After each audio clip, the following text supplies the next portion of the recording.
Iyi ni Radiyoyacu. Radiyo ry'Amerika ivugira i Washington DC mu Kinyarwanda no mu Kirundi. Mu Burundi mutwumvira ku mirongo migufi ya shortwaves kuri metero 19 na metero 22. Mu Rwanda turi kuri FM 104.3 na 93.3 ya Radiyoyacu. Mu karere ka Kisoro muri Uganda muratwumvira kuri FM 88.9 ya Radiyoyacu riyobora. Abadushakira kuri internet namwe muradusanga kuri wa eshatu Radiyoyacu.com. muri kumwe nanjye Tim Harris Shimwe mbahaye ikaze muri aya makuru. Mbere yuko tubagezaho amakuru ku buryo burambuye ariko reka tubanze tubagezeho zimwe mu ngingo z'ingenzi tugiye kwibandaho. Perezida Emmanuel Macron w'Ubufaransa ari muri Djibuti yavuze ko igihugu cye kifuza kongera umubano n'ibihugu bafitemo ibigo bya gisirikare. Nous avons voulu faire évoluer notre modèle. Là où dans de nombreux pays, nous avions des bases historiques posées, nous avons voulu repenser notre présence. Uwo ni Perezida w'Ubufaransa Emmanuel Macron ari muri Djibuti. Mu Budage, umugabo wo muri Arabiya Sawudite akoresheje imodoka Yishe abantu batanu, abagera kuri 200 barakomereka. Amakuru ku buryo burambuye tuyahere mu Budage. Mu gihe mu bihugu byinshi byo ku isi birimo abakristo babibuka ivuka ry'umwami Yesu Kristo, muri aya matariki yo mu mpera z'umwaka Abadage bo mu mujyi wa Magdeburg bo bari mu gahinda kenshi nyuma y'igitero cyahitanye abantu batanu, abandi bagera kuri 200 bagakomereka. Abantu bagera ku 2,000 bateraniye kuri kiliziya nini iri mu mujyi wa Magdeburg ahabereye igitambo cya misa yabereye hanze, abantu bakayikurikira kuri televiziyo nini yari yahashyizwe. So schnell wie möglich zu behandeln. Abayobozi bo muri uyu mujyi uherereye mu burasirazuba bw'igihugu bavuze ko ukekwa gukora iri bara ari umugabo witwa Taleb al-Abdalhamsen ukomoka muri Arabiya Sawudite. Bavuze kandi ko yagabye iki gitero akoresheje imodoka yahari abantu bari mu isoko ricururizwamo ibintu bya Noheli. Ubuyobozi bwumvikanisha ko yabikoranye uburakari buvanze n'ibitekerezo bikomeye by'intagondwa za Kisilamu. Ubuyobozi bwo muri uyu mujyi bukomeza kuvuga ko uyu mugabo watumye Abadage bo muri uyu mujyi babona Noheli y'uyu mwaka nk'idasanzwe yarabikoze ku bwende, kuko banabihuza n'uburakari yatewe na politiki y'Ubudage kubimukira n'uburyo iki gihugu gitanga ubuhungiro. Minisitiri w'intebe w'Ubudage Olaf Scholz nawe wari mu gitambo cya misa cyasomwe kuri iki cyumweru yamaganye iki gitero cyumvikanye nk'icyashegeshe imiryango y'Abadage bari mu bihe bya Noheli ndetse n'igihugu muri rusange, kuko mu myaka 8 ishize undi mugabo wo mu mutwe w'abajihadiste nawe yakoze ibisa nk'ibi mu isoko riri mu murwa mukuru Berlin agonga abantu akoresheje ikamyo. Reka tuve mu Budage tujye muri Djibuti aho Perezida w'Ubufaransa Emmanuel Macron kuri wa gatandatu yahuye na mugenzi we wa Djibuti Ismail Omar Guelleh aho baganiriye ku kamaro k'ibigo bya gisirikare mu bihugu bimwe na bimwe bya Afurika, aho kugeza ubu Ubufaransa bwatakaje ibigo byaho by'ingenzi. Mu rugendo rugufi Perezida Emmanuel Macron yagiriye muri iki gihugu cyo mu ihembe rya Afurika yahuye na Perezida Ismail Omar asura n'ingabo z'Ubufaransa ziriyo mbere y'iminsi mikuru isoza umwaka. Macron ntiyahwemye kongera kumvikanisha akamaro k'ingabo z'igihugu cye ziri muri Djibuti. Nous avons voulu faire évoluer notre modèle.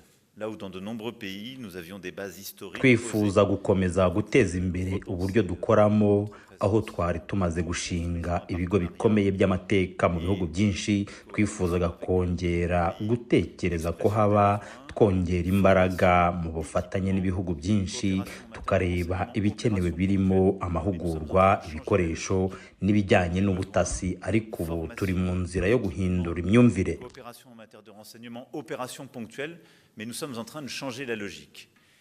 Perezida Emmanuel Macron avuze ibi mu gihe vuba aha ibihugu byinshi byo muri Afurika byahagaritse amasezerano ya gisirikare byari byaragiranye n'Ubufaransa kandi byategetse ingabo zabwo kubivamo. Muri byo harimo ibihugu bya Mali, Burkina Faso na Niger byabayemo kudeta za gisirikare mu myaka ya 2022 na 2023. Mu biganiro yagiranye na Perezida Omar Guelleh wa Djibuti, Perezida Emmanuel Macron yavuze ko kuba Ubufaransa buri muri Djibuti ari ingenzi ku mutekano w'inzira z'ubucuruzi hagati y'ibihugu by'Uburayi na Aziya. Perezida w'Ubufaransa Emmanuel Macron kandi yagiye no muri Ethiopia, umunsi wahuriranye n'uko hizihizwa insinzi mu ntambara iki gihugu cyatsinzemo ingabo z'Ubutaliyani mu mwaka w'1896. Aha Macron yashyize indabo ku rwibutso ruri ahitwa Adwa mu murwa mukuru Addis Ababa. umugaba w'ikirenga wa Irani Ayatollah Ali Khamenei yanze ko imitwe y'abarwanyi iri mu karere ikora nk'abambari ba Tehran. Khamenei yavuze ko iyi mitwe ntaho ikenewe kabone nubwo hari ingamba zikomeye igihugu cyaba gifashe. Ibi byavuzwe n'umugaba w'ingabo w'ikirenga wa Irani, yabivuze umwaka umwe nyuma y'uko umutwe wa Hezbollah ushyigikiwe na Irani muri Libani na Hamas muri Gaza byatakaje byinshi mu ntambara bihanganyemo na Israeli ndetse n'ihirikwa ry'ubutegetsi bwa Bashar al-Assad wafatwaga nk'umuntu w'ingenzi i Tehran. Ikindi Ayatollah Ali Khamenei yagarutseho ni inyeshyamba z'abahuti bo muri Yemen, aho yumvikanishije ko zagiye zibangamirwa cyane na Amerika n'Ubwongereza kubera ibitero zagiye zigaba ku mato atwaye ibicuruzwa mu nyanja itukura. Ari imbere y'imbaga y'abashyitsi benshi i Tehran mu murwa mukuru wa Irani, Khamenei nubwo yakomeje kumvikana avuga ko igihugu cye kidakeneye imitwe y'abarwanyi mu gihe haba hari ingamba zifashwe, ariko atasobanuye izo arizo, ntiyabuze gukubira mu ijambo rimwe kwizera, yumvikanisha ko iyi mitwe irwana ifite ukwizera kandi ko ibyiharanira ari ngombwa. Khamenei yavuze ko abanyamerika bakomeje kuvuga ko leta ya Kisilamu n'imitwe yayo batakaje ingufu, icyo yise ikosa rikomeye kuri Amerika, yumvikanisha ko mu gihe hari icyo baba bashaka gukora iyo mitwe batayikeneye.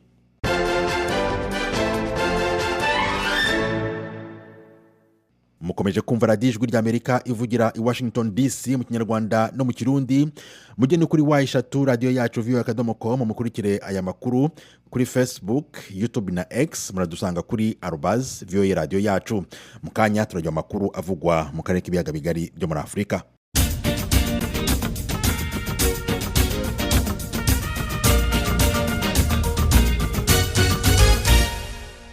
Ndeka amakuru avugwa mu karere k'ibiyaga bigari byo muri Afurika tuyahereye muri Repubulika Iharanira Demokarasi ya Kongo, aho perezida w'iki gihugu Felix Tshisekedi mu mpera z'iki cyumweru turangije yahinduye abayobozi bakuru b'ingabo. Reka ku buryo burambuye iyi nkuru tuyibaze Diane Ninahazwe. Mu bahinduriwe imirimo harimo Lieutenant General Jules Banza Mwilambuwe yagenywe mu mabanga y'umukuru w'ingabo z'igihugu FRDC.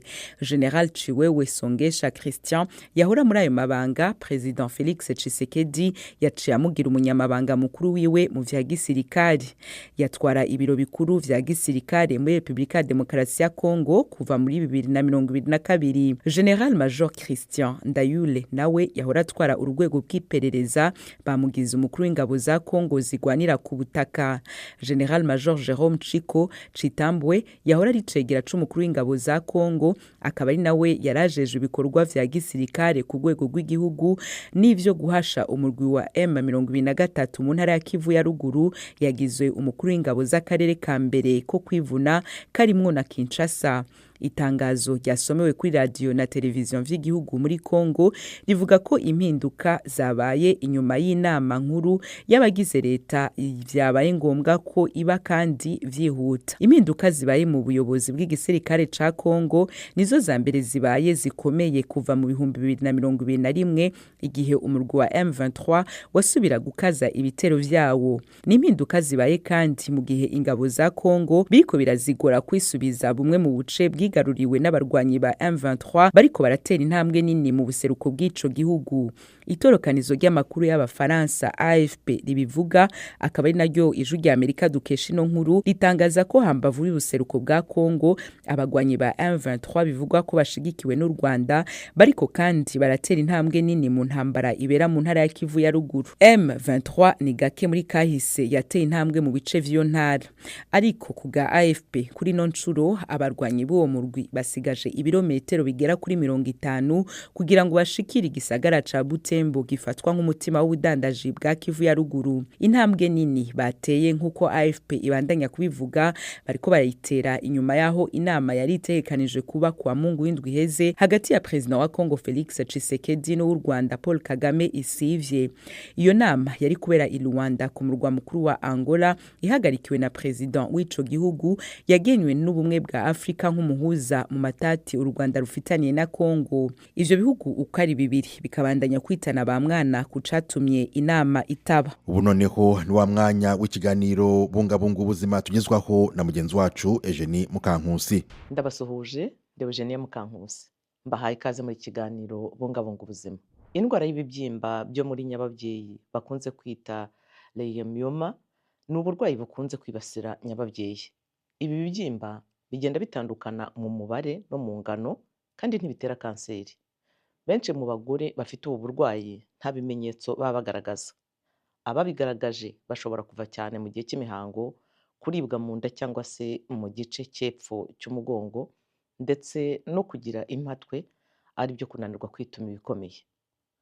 Ubu burwayi butera ubugumba.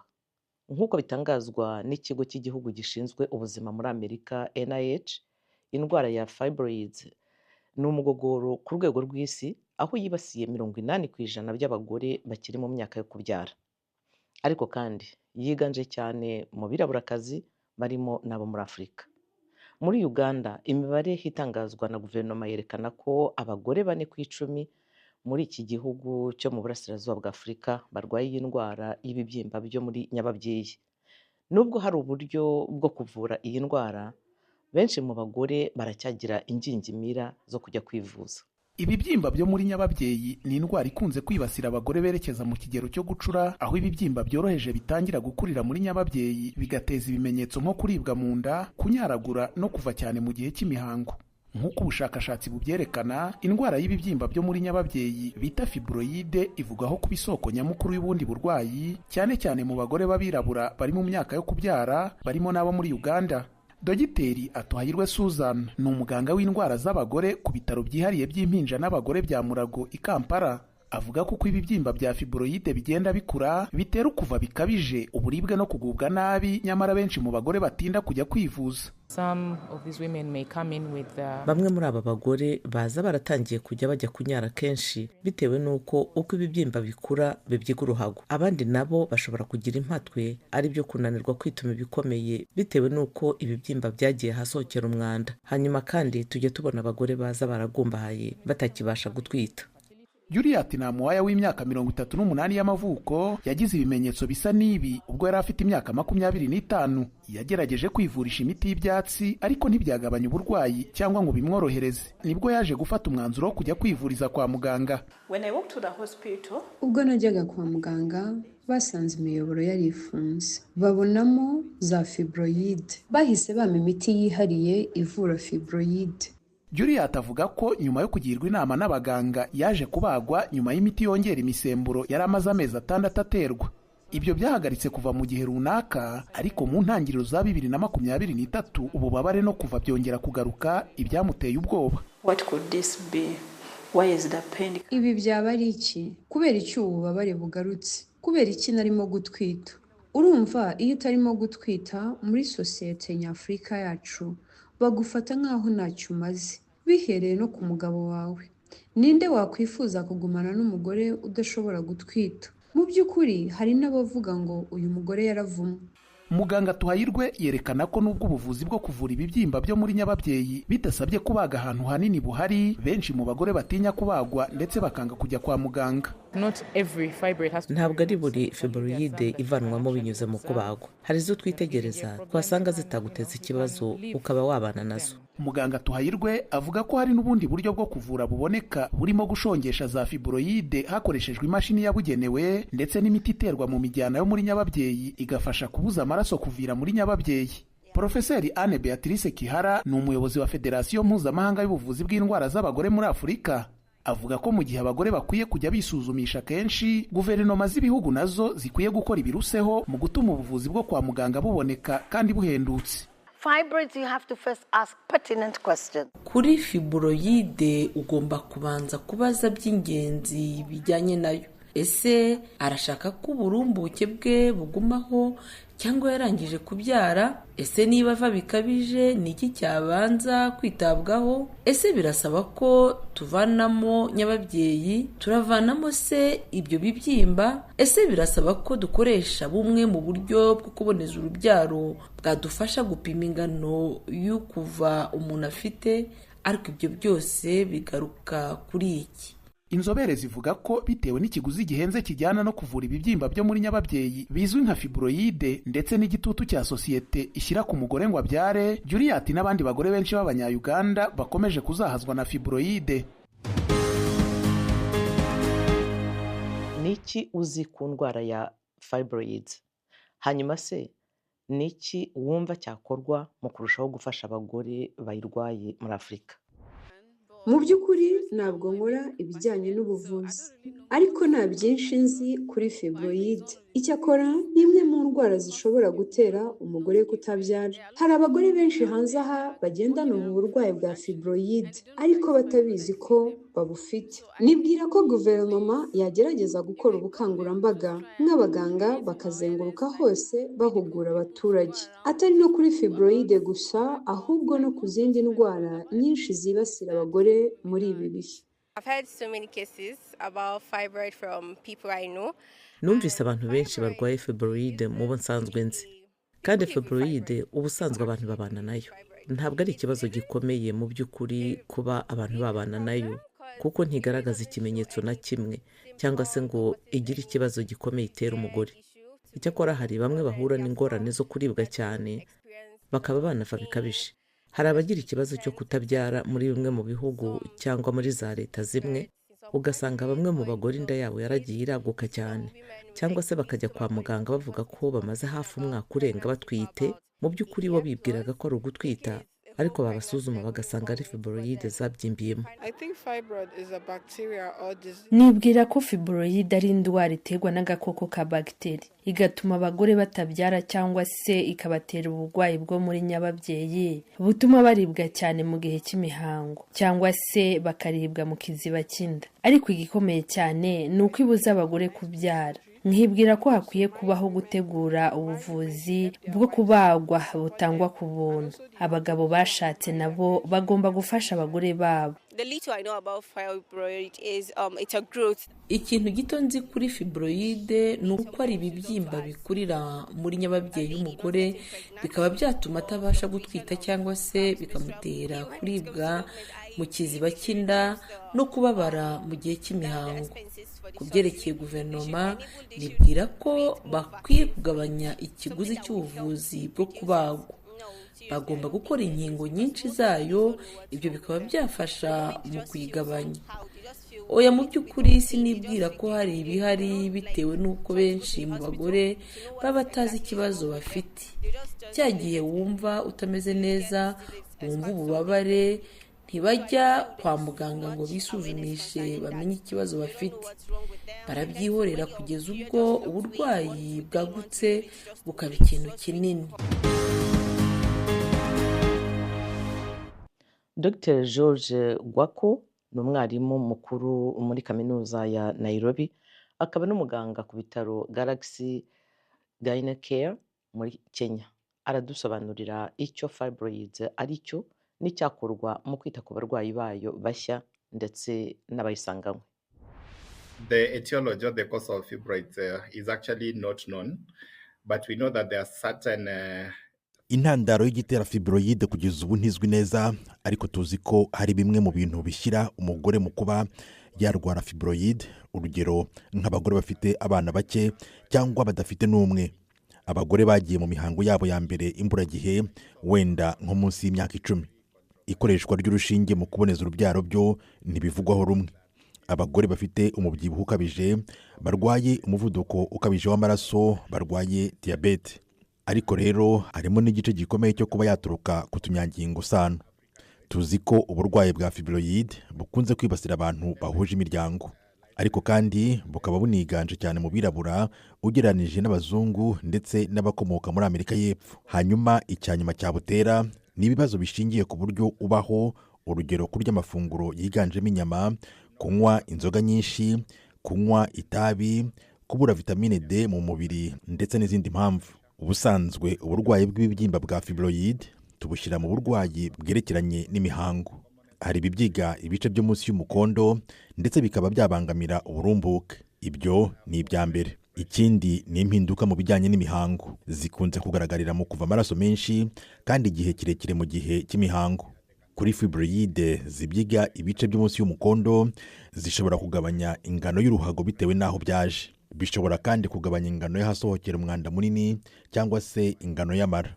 Bishobora kandi kugabanya imitsi ijyana amaraso mu rukenyerero, aho umuntu ashobora kugira ikibazo cyo kuziba kw'imitsi. Ku burumbuke, yego turabizi ko ibibyimba bya fibroid rimwe na rimwe bishobora gutera ubugumba.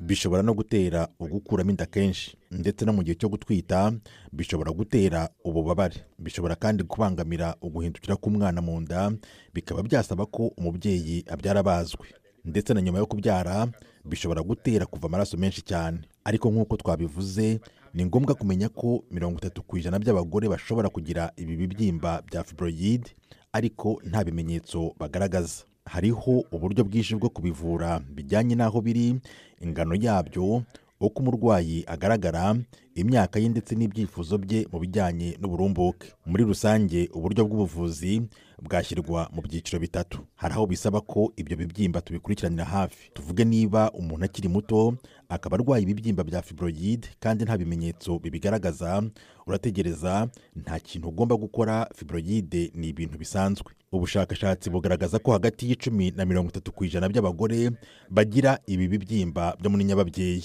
Rero inama ni uko bakwiye kujya bisuzumisha, kandi nk'uko wabivuze ntabwo bitera kanseri, biravurwa bigakira. Hari uburyo bwinshi bw'ubuvuzi.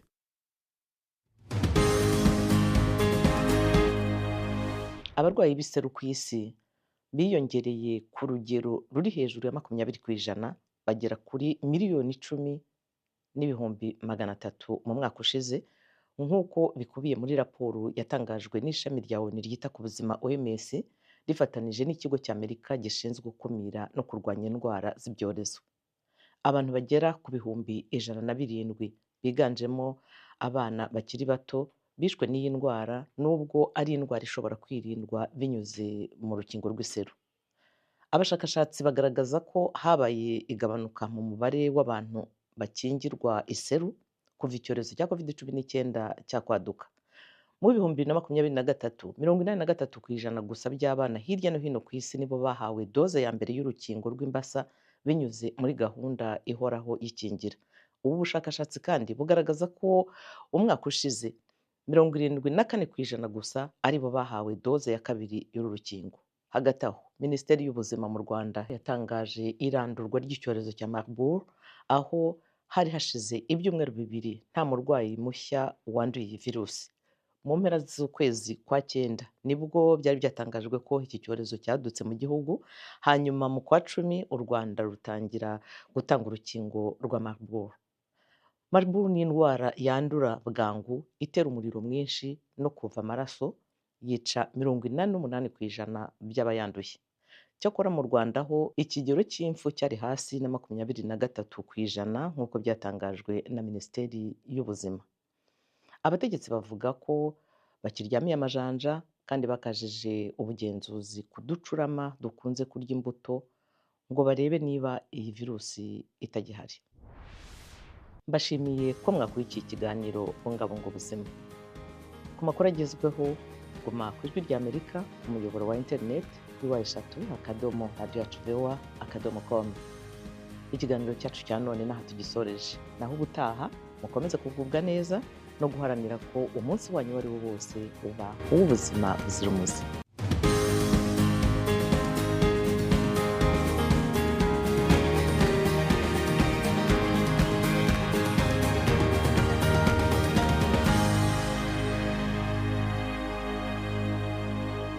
Mukomeje kumva radiyo ijwi ry'Amerika ivugira i Washington DC.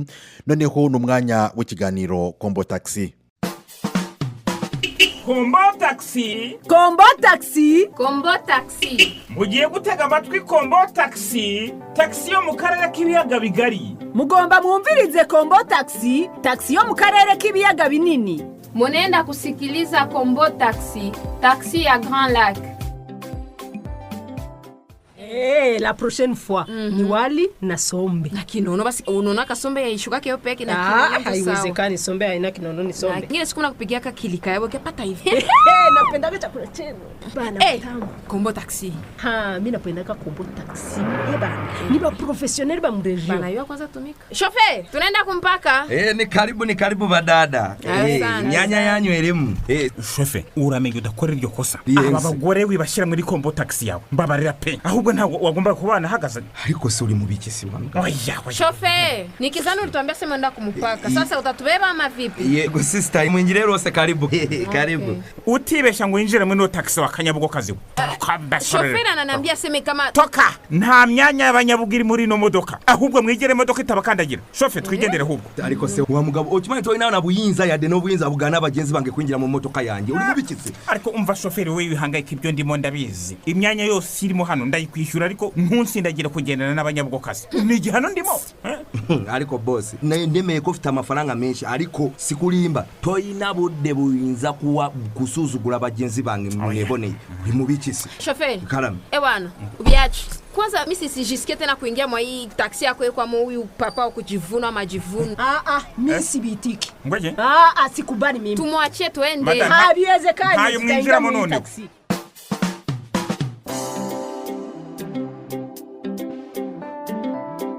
Dada bitu gani? Anataka kutia boga juu ya nini? Aushangae? Unatetemeka mbele yake. Mimi nitaingilia kule na mimi nitaingia. Sogea kwanza kule. Tumutia katikati. Ariko sababu gorera mwamune kuntu murimo kunsunika. Shofe ndundebera. Hii ni taksi ya kila mtu. Kila mtu. Kwani nemeye kwishira imyanya yose koko kukiwa byanze shofe. Kama haudutaki toka. Murabona no taksi murayikwiramo mwese koko. Ibi binyabwokazi birimo kunsura umwuka. Shofe ningira ikibazo. Urandi hawo. Tutoke unabania nini? Tutoke. Wasotsa ari wowe. Kuko na shit. Zigenda zihurura ahantu hose. Wa mugabo we ugenze waranyo nukuri kw'Imana urakabije pe. Shofe ntabwo nzi impamvu utabyumva. Aba bantu bivugwa muri aka karere ni nk'amasene namwe ava hanga agatarukira handi agakwira hose akagenda agakora ikigura ahantu. Ahubwo mwebwe abantu ba Seruganda sinzi niba musinziriye muzicura ryari koko. Umva nkubwire niba mudakangutse nanga. Ngo muhaguruke mu Rwanira hazaza hanyu heza mwirukana ibibiryi by'ibugo bizi wanyu. Uzangaye nimutisanga mwasibanganye ku ikarita y'isi.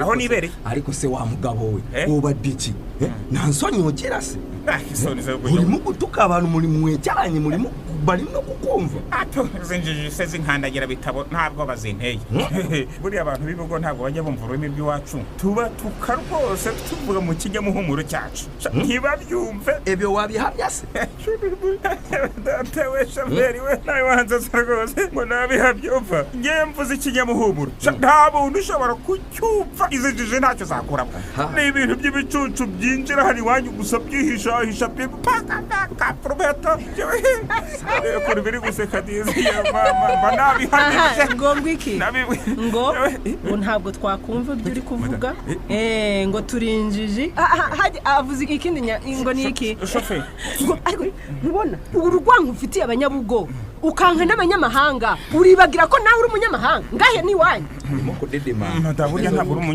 uri umunyabugokazi ayiwe ahubwo bavugaga abanyamahanga wowe se ubundi uruwa ntabwo uri umunyamahanga wowe umunsi bazabirukana nawe uzagenda nawe se uvuga ikinyamuhumuro urumva nari iki ndi kuvuga shofe ko nice hagati y'abagore ndabavamo gutego urajahe guma icara neza wowe mananye none amaranyi nisogele kwanza kule wandu kusogea tora weda bien kugamba musajja gwe olomba olo rwango fiti y'abanyamahanga bose sikulimba no musayigo cyangwa amaraso yawe nawe uzayabonera olwango gabanye by'imico yanyu manje cyari kiganiro Kombo Taxi igikino mutegurirwa na la benevolence ya Grand Lac. Kombo Taxi ni buri wa gatandatu na buri cyumweru guhera saa 12:20 z'umugoroba kwenye radio Voix d'Amérique.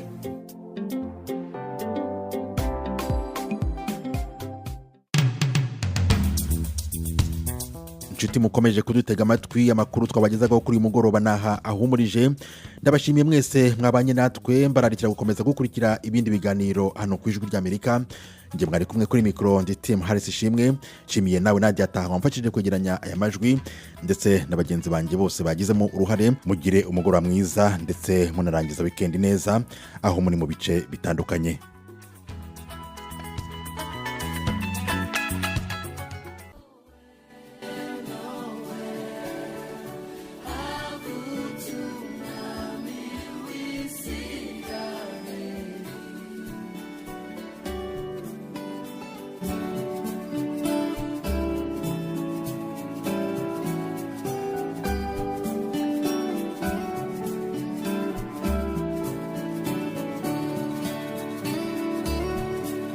maze kubimenya